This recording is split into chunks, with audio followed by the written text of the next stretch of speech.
Қайырлы уақыт, құрметті әріптестер. Бүгін назарларыңызда қазына іздеу квест сабағын ұсынамын. Бұл дайын презентациялық ойын интернетте ойнатыла береді. Өзім сабаққа арнап жасадым. Ал енді сабақты бастап оқушыларға өзіңіз таныстырып алу, бүгін мен сендердің капитандарың боламын деп ойынды ашсақ болады. Одан кейін нұсқаулық оқушыларды топқа бөлеміз, сыныптағы жасырын тапсырмаларды табамыз. Яғни сыныпқа әртүрлі етіп, осы пираттық нұсқада болмаса қазына іздеушілер нұсқасында сыныптың әрбір жағына гауһар тастарды жапсырып, соның артынан сұрақ жаздырсаңыз болады, болмаса платформалық жұмыстар арқылы әртүрлі жұмыстарыңызды ұсынсаңыз болады. Негізі ойынды 5 тур етіп алдым. Енді балалар топқа бөліп алғаннан кейін ал кеттік, дайынсыңдар ма деп кішкене музыкалық сүйемелдеулермен балаларға драйв сыйлайтын, қызық сыйлайтын әртүрлі әдістерді қолданып сабағыңызды 100% қызықты етуіңізге болады. Бірінші жұмбақ, бірінші тапсырма.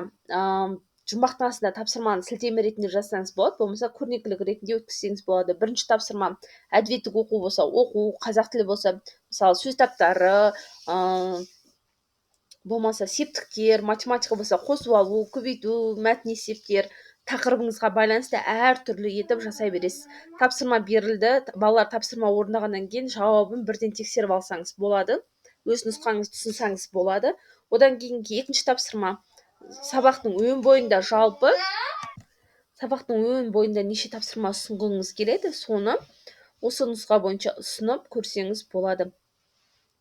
Енді бұл жерде өте тиімдісі бұл платформалық жұмыстар шығар, өйткені үстін түрткен кезде автоматты түрде сол платформаға қарай лақтырады. Қазына іздеу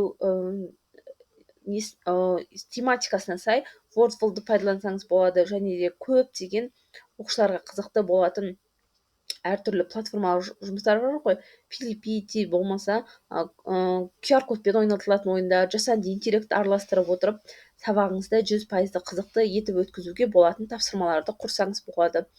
Үшінші тапсырма, мұнда жерде жұптық жұмыс жіберсеңіз болады, топтық жұмыс, жеке жұмысты жіберсеңіз болады.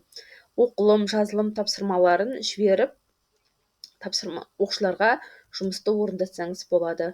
Төртінші тапсырма, мұғалім балалар тапсырма орындайды, одан кейін мұғалім барып жауапты шығарады. Сұрақ немесе тапсырма жазамыз. Бұл платформалық жұмыстармен қамтысақ болады. Бұл презентациялық жұмыс сатылымда бар. Астында өз номерін көрсетемін, сол арқылы өзіңізге осы дайын қолданып сатып алсаңыз болады. Кез келген сабаққа, кез келген уақытта пайдалана бересіз. Оқушыларға сергіту сәтін ұйымдастырсаңыз болады. Жалпы ұпай санын санап алып, ең көп қазына жинаған топ деп жеңімпаз топты анықтауға болады. Бүгінгі ойынымыз ұнады деген ойдамын. Келесі кездескенше пікірлеріңізді білдіріп, өз ойларыңызды жасап отырыңыздар.